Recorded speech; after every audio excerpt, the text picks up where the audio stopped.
Guys, welcome back to my YouTube channel teaching education hub. I hope आप सब अच्छे होंगे।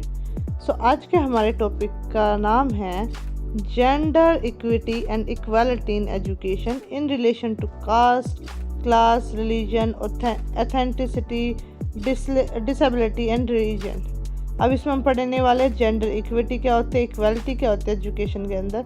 साथ में इसी को हम रिलेट करेंगे caste, class, religion, ethnicity, disability और रीजन्स को। अब रीजन में भी 3 तरीके के एरियाज होते हैं, उन सबको हम कवर करते हुए आज इस टॉपिक को कवर करेंगे। बिना देरी करते हुए आज की वीडियो को स्टार्ट करते हैं। जेंडर इक्विटी, इक्विटी का मतलब ही क्या होता है? ये एक लैटिन वर्ड से आया जिसमें क्या होता है एक्वस, विच मीन्स इवन या फिर फेयर। इक्विटी क्या करता है? सभी बायसनेस या इम्पार्शियल ट्रीटमेंट से फ्रीडम दिलाता है, सबको एक इक्वलिटी की तरफ क्या करता है, सप्लीमेंट करता है। जेंडर इक्विटी का मतलब होता है फेयरनेस। ये क्या होता है? एक सोर्स होता है प्रिंसिपल ऑफ जस्टिस का और करेक्ट और सप्लीमेंट रोल। जैसे कि आपने एक मीम देखी हो, बीच में 3 डिफरेंट हाइट्स के बॉयज़ थे, वो हॉर्स राइडिंग देख रहे थे। सबसे छोटा बॉय था, उसके लिए क्या थे, 2 बॉक्सेस रखे हुए थे, जबकि जो मीडियम हाइट का था उसके लिए 1 बॉक्स, और जो सबसे बड़ा था वो उसके लिए क्या था, वो सीधा खड़ा हुआ था कि उसकी हाइट इनफ थी। तो ये क्या था, जेंडर इक्विटी को शो करता है। अगर यही इक्वालिटी होता तो तीनों के पास 1-1 बॉक्स होता, विच इज़ रॉन्ग, क्योंकि छोटे को तो फिर भी नहीं दिखता और बड़े की नीड नहीं थी। तो इक्विटी का मतलब होता है कि उनके अकॉर्डिंग जो उनकी नीड है और नीड को पूरा करते हुए इन्हें इक्वालिटी प्रोवाइड कराना। अब जेंडर इक्विटी की कुछ कैरेक्टरिस्टिक्स है। ये क्या करता है? फेयरनेस एंड जस्टिस को प्रमोट करता है, इक्वल अपॉर्चुनिटीज़ दिलाता है, जो पुरानी हिस्टोरिकल डिसएडवांटेजेस उनको एड्रेस करता है, इक्वल पे दिलाता है इक्वल वर्क के लिए, जो डिस्क्रिमिनेशन है जेंडर के बेस्ड पे उनको क्या एलिमिनेट करता है, इंक्लूसिव पॉलिसीज़ और लॉज को प्रमोट करता है, एजुकेशन और अवेयरनेस को प्रमोट करता है, और जेंडर सेंसिटिव वर्क प्लेस और इंस्टीट्यूशन पे भी ये क्या करता है, फोकस करता है। अब जेंडर इक्वालिटी क्या होता है? इक्वालिटी का मतलब होता है before the law every citizen is equal to another, कि सभी सिटीजन क्या दूसरे से इक्वल है। और यही क्या होता है, इक्वालिटी की क्या होती है, वैल्यू ऐड होने के बाद हर एक इंडिविजुअल के पास इक्वल अपॉर्चुनिटीज़ है अपने आप को डेवलप करने के लिए। अब मैन और वुमेन के बीच में क्या इक्वालिटी का मतलब क्या है? दोनों की फ्रीडम ऑफ चॉइस है, खुद चॉइस कर सकते हैं। जेंडर इक्वालिटी का मतलब हो जाता है कि इक्वल रिप्रेजेंटेशन मिलना एक मैन और वुमेन को। इसकी अगर हम कैरेक्टरिस्टिक्स देखें जेंडर इक्वालिटी की, तो ये क्या करता है, इक्वल राइट्स दिलाता है, इंक्लूसिविटी होती है इसमें, एजुकेशन फॉर ऑल मिलती है, शेयर्ड रिस्पॉन्सिबिलिटीज़ होती है, फेयर रिप्रेजेंटेशन होता है, जितना भी डिस्क्रिमिनेशन होता है वो ख़त्म हो जाता है, इक्वल अपॉर्चुनिटीज़ मिलती है, डिस्कशन मेकिंग की बैलेंस पार्टिसिपेशन होता है, दोनों का इक्वल पार्टिसिपेशन होगा। साथ में जेंडर बेस्ड वायलेंस है, उनसे भी क्या होगी, उन्हें फ्रीडम मिलेगी। तो अगर दोनों का डिफरेंस देखा जाए तो जेंडर इक्वालिटी क्या होता है, एक प्रोसेस का प्रोडक्ट है, इक्विटी जबकि क्या एक पूरी प्रोसेस है। इक्वालिटी मतलब सबको सेम मिलना, इक्विटी का मतलब फेयरनेस, उनके नीड के अकॉर्डिंग। इक्वालिटी में कोई एनालिसिस नहीं होता प्रैक्टिस इक्वालिटी के लिए, लेकिन इक्वालिटी के लिए प्रॉपर एनालाइज होता है कि उनकी जो सिचुएशन है उसके अकॉर्डिंग उनकी नीड क्या है, कैसे उनको समानता मिल सकती है। इक्वालिटी सभी को नहीं देखता, वो उनके इंडिविजुअल डिफरेंसेस के ऊपर बेस्ड नहीं है, लेकिन इक्विटी क्या उनके इंडिविजुअल डिफरेंसेस के ऊपर बेस्ड है। तो अब जेंडर इक्वालिटी और इक्विटी की ज़रूरत ही क्यों पड़ रही है? ताकि हमारा भाई इकोनॉमिक डेवलपमेंट हो, हमें टैलेंट मिल सके, हमारे जो पुराने ट्रेडिशनल वैल्यूज उसको मॉडर्नाइज कर सके, रूरल और अर्बन इनइक्वलिटीज़ को हम ख़त्म कर सके, जो एजुकेशन है वो सभी को मिले, कॉमन स्कूल सिस्टम हो जाए, जो सोशलाइजेशन की प्रैक्टिस है उसको सोसाइटी में पैटर्न उसको इम्प्रूव किया जा सके, वुमेंस को एजुकेशन प्रोवाइड हो, वेलफेयर जो सोसाइटी की वेलफेयर है उसके लिए ज़रूरी है हमारा जेंडर इक्वालिटी और इक्विटी। अब बात करते हैं कास्ट से। कास्ट क्या होते हैं? तो कास्ट सिस्टम क्या है, हमारे इंडिया के अंदर एक सोशल स्ट्रक्चर है जिसके अकॉर्डिंग अलग अलग लोगों को डिफरेंट ग्रुप्स के बेसिस पर बांटा जाता है, चाहे उनके बर्थ के बेसिस पर, उनके काम के बेसिस पर। ये बेस्ड है आइडियाज़ पर कि पीपल को बोर्न कैसे किया जाता, कैसे अलग अलग ग्रुप्स में बांटा जाता है, और उनकी जो अलग अलग चीज़ें डिटरमाइन करते हैं सोसाइटी के अंदर। अब हर एक कास्ट के खुद के रूल्स होते हैं, खुद के एक्सेप्टेशंस होते हैं, लोगों को वो फॉलो करनी पड़ती है अपने बर्थ के बेसिस पर। अब इसकी कास्ट की कैटेगरीज क्या होती है? पहले ब्राह्मण आते हैं, फिर क्षत्रिय, फिर वैश्यास, फिर शूद्रास। ब्राह्मण और प्रीस्ट हो गए, स्कॉलर्स हो गए, पढ़े लिखे लोग, सस्ते में वॉरियर्स या रूलर्स हो गए, वैश्य में मर्चेंट और ट्रेडर्स इंक्लूड होते हैं, और सदराज में क्या होते हैं, सबसे नीचे होते हैं जिसमें हम लेबर और सर्वेंट्स इंक्लूड होते हैं।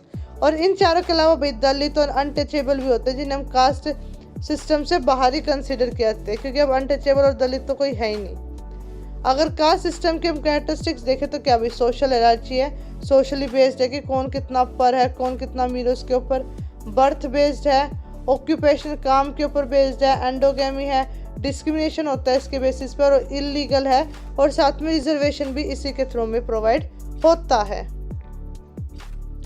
जेंडर इक्विटी और इक्वालिटी क्या हो गया अगर हम कास्ट सिस्टम में देखें तो, कि वुमेन्स को जितनी भी हायर क्लासेस है उनसे क्या जेंडर डिस्क्रिमिनेशन ना हो, उनके लिए डबल डिस्क्रिमिनेशन ना हो, लोअर कास्ट के साथ भी कभी होने लग जाए, कास्ट और जेंडर एक साथ मिले, रिजर्वेशन के जो अपोजिट खड़े हो जाए स्ट्रॉन्गली, पैट्रियार्टिकल नॉर्म्स और वैल्यूज़ को फॉलो ना करना, पॉलिटिकल पार्टिसिपेट करो, एक्सेस मिले सभी को एजुकेशन की, और वुमेन्स के अगेंस्ट जितना भी वायलेंस होता है उनको क्या रोकना। ये क्या हो जाएगा हमारा कास्ट सिस्टम के रिलेशन में जेंडर इक्विटी और इक्वालिटी। अब क्लास के सिस्टम में देखें तो क्लास क्या एक सोशल हायरार्की है जिसमें क्या सोसाइटी को डिवाइड किया जाता है उसके इकोनॉमिक स्टेटस के अकॉर्डिंग। अब ये क्लास क्या है, लोगों के ग्रुप से ही बटी हुई है, जिसमें क्या होता है अलग अलग सिमिलर स्टेटस के लोगों के अकॉर्डिंग बढ़ते, जैसे सबकी मान लो अगर एक फैमिली का बैकग्राउंड क्या है, उसकी ऑक्यूपेशन क्या है, उसी के अकॉर्डिंग क्या होता है डिवाइड किया जाता है इन्हें। अब इसके अगर कैरेक्टरिस्टिक्स देखें तो क्या ये एक तरीके की फीलिंग क्रिएट कराता है, अचीव्ड स्टेटस सोसाइटी के अंदर मिलता है, यूनिवर्सल हर जगह दिखाई देता है, ओपन ग्रुप है कि कितनों को भी ऐड कर सकते हैं इसमें, जो प्रेस्टीज है मतलब कि हमारी जो आपका प्रेस्टीज हमारी प्रेस्टीज के लिए बहुत ज़रूरी है, और क्लास के कॉन्सिक्वेंसनेस कि उसके अकॉर्डिंग कॉन्सिक्वेंस भी है, sustainable group with social states के साथ क्या है, स्टेबल ग्रुप के साथ ये कनेक्टेड है। अब कुछ 3-4 टाइप के होते हैं क्लास सिस्टम। पहले होते हैं अपर जो वेल्दी होते हैं और इन्फ्लुएंस होते हैं लोग, दूसरे मिडिल जिसमें भी प्रोफेशनल्स और मैनेजर स्किल्ड लोग आते हैं, तीसरे वर्किंग जो लेबर्स हो गए सर्विस प्रोवाइड करते हैं, चौथे लोअर क्लास जो कहता है अनएम्प्लॉयड जिन्हें कोई काम दाम नहीं होता, या फिर मार्जिनलाइज लोग। अब इसमें जेंडर इक्विटी और इक्वालिटी कैसे हो सकती है, लोअर क्लास वुमेन क्या वो ज़्यादा जेंडर बायस्ड डिस्क्रिमिनेशन को फेस करते हैं क्योंकि उनके पास रिसोर्सेज ना हो तो उन्हें रिसोर्सेज प्रोवाइड कराए जाए। Working class women experience poverty job insecurity, अब जो काम कर रही है उसमें क्या होता है जो वुमेन्स होते हैं वो पॉवर्टी को एक्सपीरियंस करते हैं, उन्हें जॉब नहीं मिलती, उनकी जॉब को भी जा सकती है, तो ये क्या है इनको अगर जो बिल्कुल लॉज प्रोवाइड किया जाए तो उसके कारण क्या जेंडर इक्वलिटी प्रमोट होगी। वुमेन अपर क्लास की क्या एक्सपीरियंस करती है डिस्क्रिमिनेशन वो ना करे, अनइक्वल पे ना मिले, तो यहाँ पे क्या हो जाएगा उसमें इन सबको फॉलो अप करके जेंडर इक्विटी और इक्वालिटी प्रमोट। अब बात करते हैं हम रिलीजन की, तो रिलीजन क्या होता है एक सेट ऑफ बिलीव्स होता है या प्रैक्टिसेस का जो रिचुअल्स हमारी पूजा पाठ से वर्कशिप से रिलेटेड होते हैं। इसके अंदर हमारे एथिक्स होते हैं, मोरल प्रिंसिपल्स और हमारे बिहेवियर के रूल्स भी इंक्लूड होते हैं। अब रिलीजन के अंदर कुछ कैरेक्टरिस्टिक्स है जैसे कि इस पर सुपर नेचुरल पावर पे हमें यकीन होता है, हमारे रिचुअल्स परंपराएं प्रैक्टिसेस पे हमें बिलीव होता है, स्केयर टेक्स यूज़ करते हैं, इसमें कम्युनिटी बनती है अलग अलग सब जिन सिमिलर रिलीजन की, मोरालिटी सीखते हैं, हम एथिक्स सीखते हैं, हम आफ्टर लाइफ के ऊपर भी हमारा बिलीव होता है, हम जो ट्रेडिशंस है जो सिम्बल्स हैं उनसे रिलेट करके अपनी लाइफ को चलाते हैं।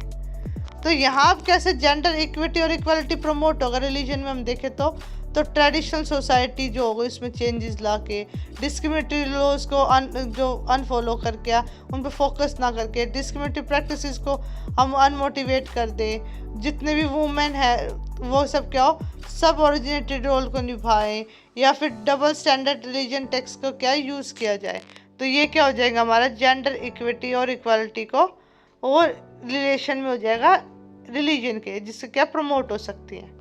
अब बात करें एथनिसिटी से, ये एक वे है जिसमें क्या होता है हम पर्सन के कल्चरल बैकग्राउंड को डिस्क्राइब करते हैं कि उसकी फैमिली कहाँ से आई है, जिस तरीके की भाषा बोलते हैं, किस तरीके का ट्रेडिशन फॉलो करते हैं। ये रेफर करता है कि वे पर्सन जिनकी कल्चरल आइडेंटिटी क्या होती है, हमारे शेयर कल्चर के साथ रिलेट करती है, भाषाएं, रिलीजन रिलेट करते हो, उनसे क्या होते हैं, ये उसे हम एथनिसिटी बोलते हैं। अब इसमें क्या क्या होता है, लैंग्वेज इंक्लूड होती है, रिलीजन हमारी कल्चर ट्रेडिशंस को फॉलो करते हैं, एंसेस्ट्री से रिलेट होते हैं, पुराने हमारे पूर्वजों से, जियोग्राफिक ओरिजिन को देखते हैं, कहाँ से पहाड़ों से आए हैं, ये कहाँ से आए हैं, तो उन्हें भी क्या रिलेट करती है ये। अब यहाँ पे अगर हम जेंडर इक्विटी और इक्वालिटी को देखें तो क्या अलग अलग कल्चर ट्रेडिशंस होंगे, उसके बिलीव्स होंगे, उन्हीं के अकॉर्डिंग डिस्क्रिमिनेशन भी करते होंगे रोल्स को बेस बना के। रिसोर्सेज की कमी मिलेगी क्योंकि वो अलग अलग एरियाज में क्या मतलब हमारे रिसोर्सेज कितने अवेलेबल हो, अपॉर्चुनिटीज़ भी क्या होंगी उन्हें कम मिलेगी। अब बात करेंगे हम डिसेबिलिटी की। डिसेबिलिटी मतलब कि डिस प्लस एबिलिटी, वो कंडीशन जो एक पर्सन की बॉडी सेंसेस को इफेक्ट करती है जिसके कारण वो कुछ करने में असमर्थ हो जाए। तो ये क्या होता है, इसमें हम फिजिकल और मेंटल इम्पेयरमेंट भी कह सकते हैं, जिसके कारण हमारी जो डेली लाइफ की एक्टिविटीज़ है वो हम कर नहीं पाते या फिर करने में बाधा उत्पन्न होती है।